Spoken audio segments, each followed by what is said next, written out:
So ladies and gentlemen, this is a really unique thing to be able to do.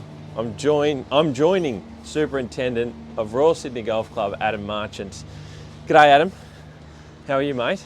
Hi Steve, I'm really well, thank you. And thank you for the time mate. This is quite remarkable to see on site and in this space just what has been achieved here by a wonderful crew. So we're standing here, is this the back tee that used to be here next to the clubhouse? Yeah, so this is the championship tee, so we call it the northern lawn as well, so this serves as a function space.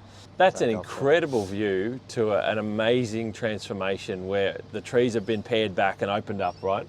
A lot of this width here has been brought back out and then the open sand has been brought in, is that right? Yeah, that's right. So it's a Heathland style golf course, so obviously Gil Hanse, as the architect that everyone knows, has done an amazing job, and working alongside Harley Cruz on the landscape component.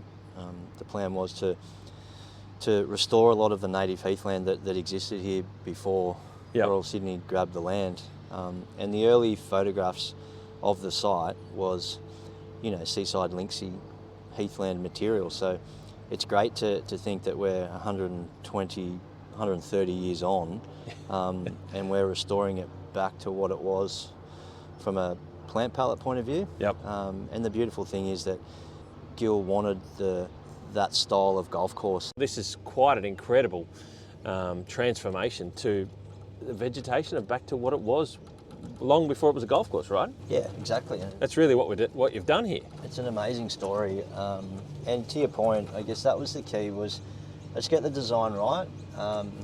The design's right, it essentially should last forever.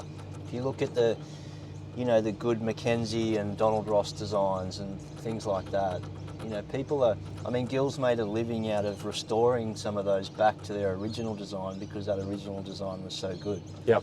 So I guess we never had that. Yeah.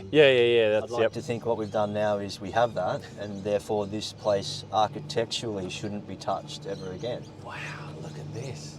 Look at the first green. Like a short par 4 to start off with, and it's not a common thing, but if it's done so well, you think of Victoria Golf Club, we often do. This is now, look at that feature in the mound. Amazing, in the green. That is just wow. This is exciting. So opening day on Saturday, we put a front pin here. So it's one of those greens now that it's interesting. It's a hard pin if you're in the wrong spot, but if you're in the right spot, it's arguably the easiest pin on the golf course is this front pin. If you're behind the hump, you can't hit over the hump to that pin. You actually have to hit around it and let it funnel back down. So that is the coolest feature. Very cool. And this is one of, as I mentioned, so that hump and this front wasn't on the plan.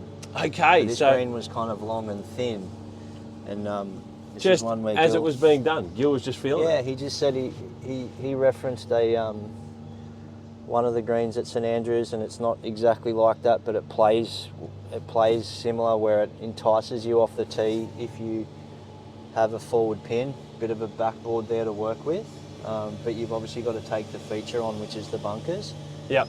So just trying to get people to think off the tee, and he felt that when he was building this, he wanted to add it in, so he essentially called us over and asked whether we had an issue with it. At the time I had some concerns around some shade, and his first green was heavily shaded. Yes, yeah. So we pushed it a little bit that direction to combat the shade issues we had here.